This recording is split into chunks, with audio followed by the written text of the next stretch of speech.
we are a week before NFL free agency.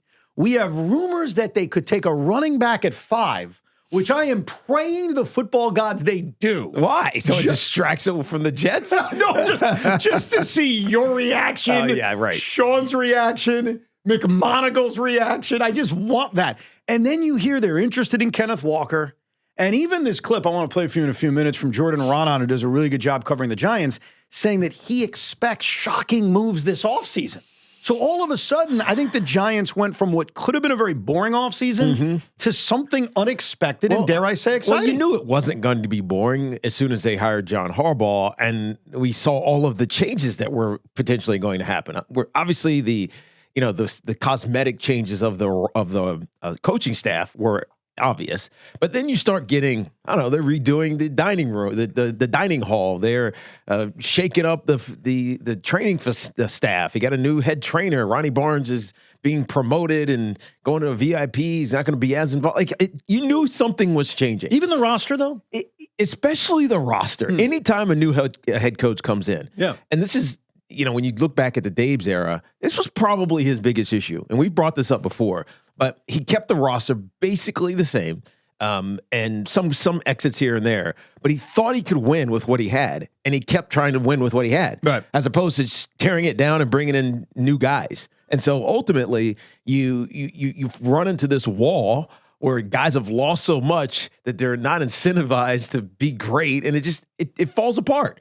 I think any good coach starts stripping down immediately and getting his guys in, or the type of player that he wants in. And I think John Harbaugh was doing that right away. So here's what I'm kind of confused about, because I heard you guys a little bit on Friday talking about the Jeremiah Love situation and that this is a smokescreen. And I happen to agree with you. The Giants' interest in drafting a running back at 5 feels like, hey, Kansas City, yeah, how's it going? Right. Or here, Saints, come get this guy. Right. Which, that was my belief too. Yes. But now you hear they're linked to Kenneth Walker, who is probably not going to be franchise tagged before the deadline tomorrow. Why in the heck would I heard this over the weekend? Yes. Why would the Seattle Seahawks not hold on to their Super Bowl MVP? It makes no sense to me. The only thing I could think of is that from a cap standpoint, they don't want to be locked in on the franchise tag number. It's a running back. I'm not talking about franchise tagging him. I'm just do a 3-year deal. Oh, just re-sign him. Just re-sign him. Listen, I want the Jets to re-sign Breece Hall, so it would make sense. But the Giants are interested in him. Yeah.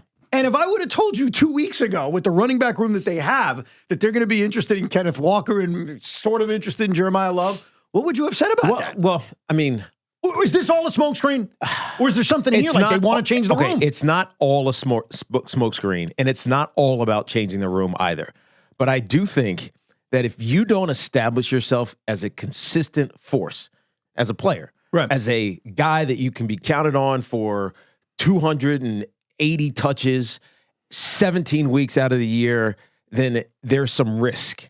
There's some risk. Right. Cam Scatterboo's coming off a major ankle injury. I mean, his ankle was freaking sideways. And hopefully he turns back to who he was, but you don't know that. There's uncertainty. Tyrone Tracy has had multiple injuries over his first 2 seasons, and last year he battled a shoulder that kind of made him ineffective. Remember we were talking about it earlier? Yeah. It made him ineffective for 3 or 4 weeks. Now, ultimately, they had a really great run game, but I think there's not certainty. There's not, we got, for instance, my era, Tiki's going to play all 16 games. He's going to, have 350 carries. We don't have to worry about running back.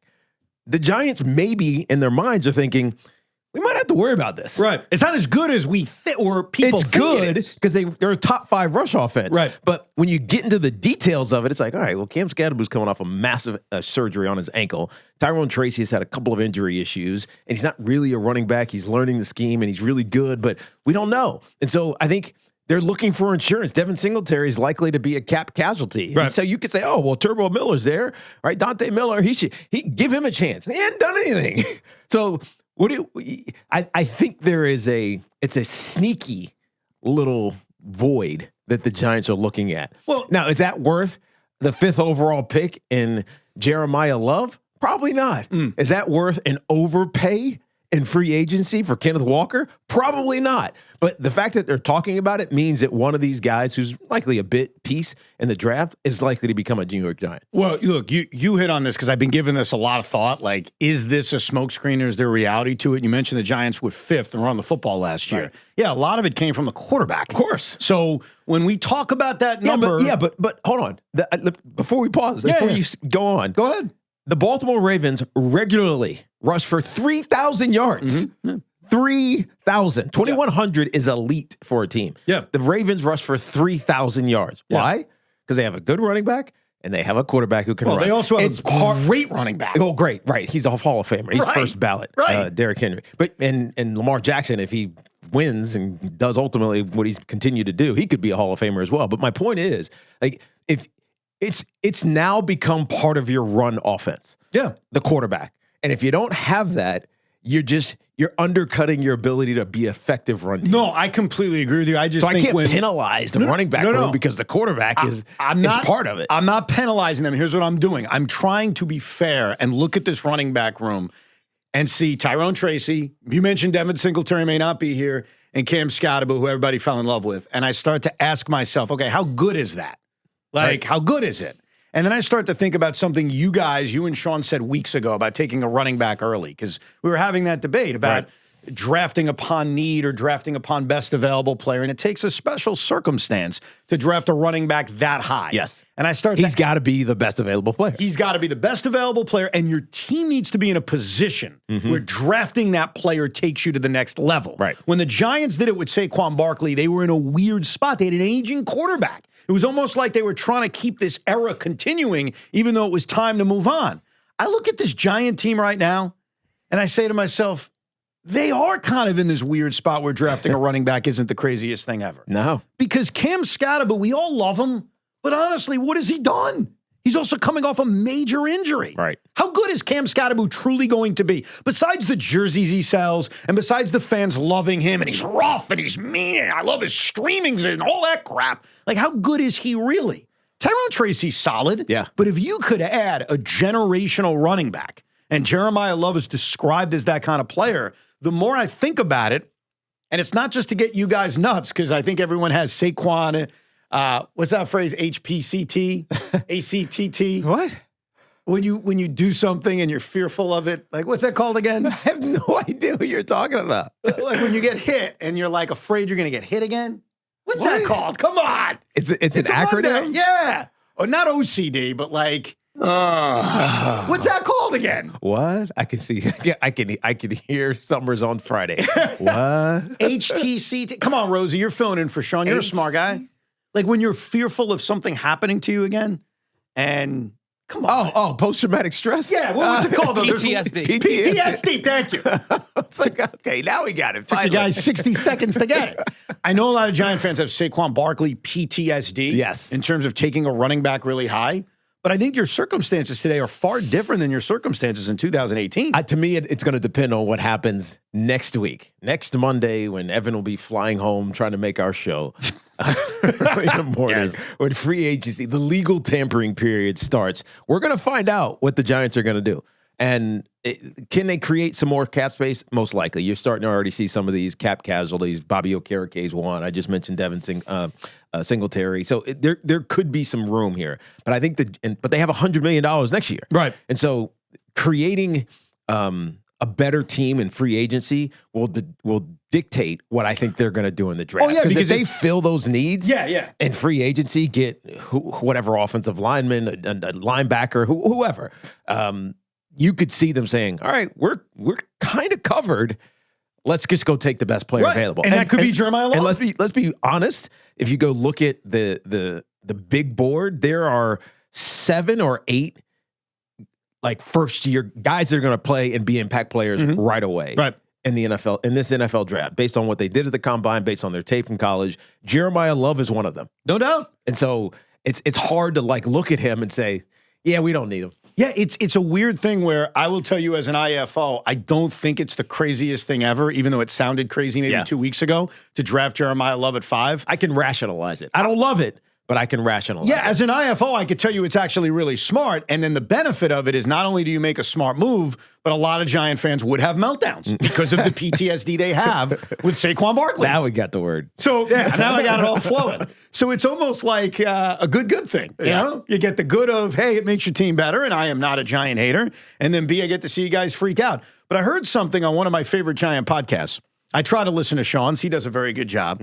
But Giants Nation is also a very good pod. And Jordan Ronan was on the other day, and he made this comment about the Giants offseason. I want you to take a listen, and then we could play the game of what would shock you. Here's Jordan Ronan on the Giants Nation podcast just the other day. I think they're about to take like a wrecking ball's not the right word, but they are really going to reshape this roster. It's just going to have a way different look and feel by the time they're done with it. And that's the thing. And you said that because John Harbaugh is in charge. Nobody really knows what to expect from him, right? Because, yeah, we kind of see you could use Baltimore as background, but he was never really in charge of personnel also. So, like, I think people have ideas, but it's like we're more so than ever before. We're going to get an idea.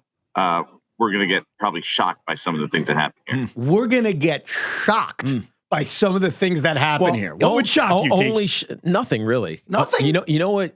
I hear what Jordan's saying, and I think he's right. I think he's positioning it as this is going to be shocking, but it's not, because all you got to do is listen to John Harbaugh. We were at his introductory press conference. He said a lot, and there was a lot of levity about his dad and everything else. And what was the one thing that you came away with? He wants guys that love football and want to play. You freaking nailed it, Evan. Thank you. When the one thing that I will never forget from John Harbaugh's introductory press conference is we want to play football. We want to talk football. We want to sleep football. We want to eat football. We want to love football. So guess what? The Evan Neals of the world are not going to be on the New York Giants, because you know what? I don't think he loves football. The Deonte Banks of the world, who might love success in football but doesn't want to grind to be great at football, are not going to be on this team. And so I think John Harbaugh told us what kind of player he wants. And look, it's going to be an independent evaluation. I think that's one of the reasons that you change things up. You bring in different coaches, you bring in different front office executives, because you need to look at all of these guys, every single one of those guys, all 53 or whatever it is, 60 plus with the practice squad. Look at every single one of those guys with an independent eye and say, does this guy love football? And if the answer is even I don't know, get rid of him. See ya. Yeah. It's what you have to do. And I respect John Harbaugh for doing that, because the best coaches, that's what they do. That's what Tom Coughlin did when he came in 2004. It was, do you love football? Great. You love it. Now, how can I make you better? And you might hate me for it, but I'm going to grind on your ass until you want to be great. And so I think John Harbaugh is going to do that. Yeah, those guys, to me, are the obvious ones, because they're busts and it just didn't work out. And you're right. You can walk away saying, do they love football? Is there anyone else on this roster who's actually good and actually not a bust, who John Harbaugh looks into the eyes of and says, doesn't love football, I'm going to get rid of him? I mean, is Kayvon Thibodeau one of those guys? No, I don't think so, because I think he loves it. I think he just might be opportunistically a way to improve your roster. You know what I mean? Yeah. So if what's the kid's name? Now I'm forgetting his name, from the Bears. That's the linebacker. Tremont Edmonds. Tremont Edmonds. Like, if they want to flop out a linebacker for an edge rusher, does that make a lot of sense? You know, because Sean and I had this conversation. Yeah. You know, when you it's like what the Jets did. What the Jets did. When you make a trade, go get Trevante Sweat, who helps you right away. You get rid of one of your edge rushers, and you got to fill that position. But it's a player for player. Like, it's taking one guy and getting another guy. Could the Giants do that with Kayvon? Absolutely. So in your eyes, when a good Giant beat reporter like Jordan Ronan says, you may be shocked by what happens this offseason, your answer is, nothing will shock me. Nothing will shock me. Nothing will. Well, Giant fans, what would shock you? Well, trading the quarterback. Besides that would shock me. Yes. Trading up to get from Mendoza and getting rid of Jackson Dart. Yeah. That would shock me. Right. Otherwise, because I've said this multiple times. You've heard me say this. There's just not enough guys on this team that love football. And John Harbaugh said it. It was the first thing that he said. Yeah. If you don't love football, you're not going to be here. It's interesting. It's one of those things that when you start to really think about it, and we are a week away from free agency beginning, and you start to put it in your head, wow, the Giants could do anything. They could take almost a wrecking ball to the roster. Yeah. And then you remind yourself that there's a new guy in charge, and they're coming off a year in which they won how many games? 4 games last year? Yeah, 4. I forget. Yeah. 4? Then we both sucked. Yes. Then it shouldn't shock you if there's a wrecking ball. Yeah. So Giant fans, what would shock you? What would qualify as shocking you this offseason? See, there's not that many guys. There's nothing. I'm looking at the starting roster from last year. There's not many guys that you're looking at. Like Dexter Lawrence being moved would shock me. See, that wouldn't shock me. I completely disagree with you.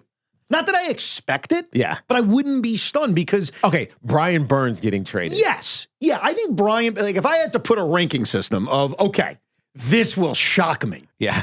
Obviously, we put the quarterback in its own pod. Right. We know that. That is not happening, though. It's not happening, and that would stun us. Right. And I think you're talking about these 2 players specifically. Everyone else, I guess I'd be open to being surprised. And those 2 players are Brian Burns and Andrew Thomas. Right. And I think that's it. Yeah. Like, honestly, I think I look at the rest of the roster and say, you know what? I agree. Nothing would surprise me. Everyone else could potentially be expendable. It's on the table.